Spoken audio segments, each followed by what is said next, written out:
And in a way, so you get kind of this challenge about, well, how are we going to progress with outcome-based commissioning? How do we want to take this forward?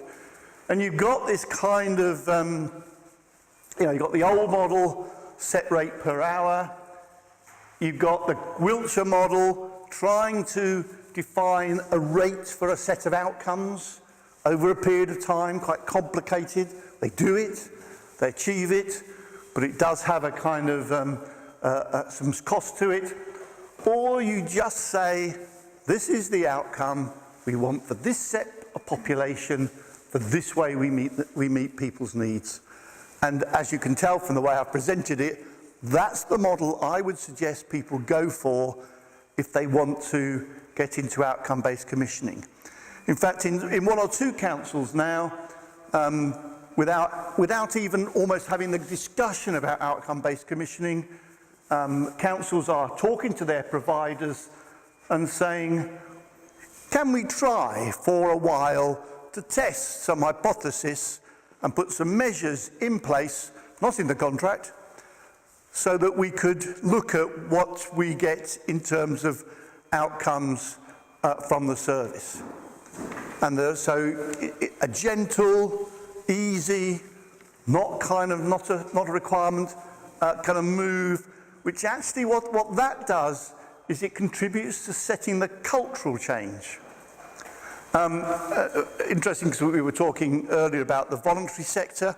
In Glasgow, they actually have a programme, so they have a stated policy, I think it got into the Guardian newspaper, that every contract in the next 5 years is going to be an outcome-based contract. Every contract. And I facilitated 2 sessions in Glasgow with the voluntary sector. And what we've done with the voluntary sector, or what they've done, what I facilitated, was that we wanted to define for every voluntary organisation, for themselves, for each organisation, a set of measures that demonstrated that they were helping people gain independence. We also allowed every voluntary organisation to determine alongside that a set of indicators that they chose that demonstrated for them, for their boards, that customers were getting a good quality service.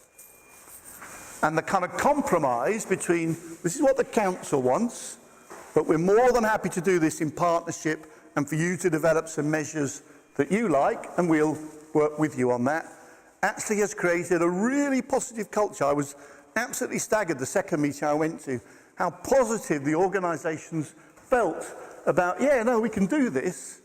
Here are things that really matter to us. Yes, we understand what you're saying. We can work collaboratively together to create a joint set of measures. And again, at this stage in Glasgow, this is kind of like a joint venture. It's a co-produced, I think is the in-word everybody uses, done together. Council setting the framework and the broad rules, the voluntary sector contributing enormously how it would work for them. So it kind of like these things don't and the same model can easily work with the domiciliary care sector. Well, I say easily work, I think Monmouthshire said maybe it's not that easy, but you can begin to develop the same kind of dialogue. It doesn't have to be a kind of imposed, and you don't have to bring new people in, you don't have to bring new providers in. You actually need to do this together, collaboratively now. All of this is kind of written up in a paper on the Institute of Public Care website if people haven't already come across it.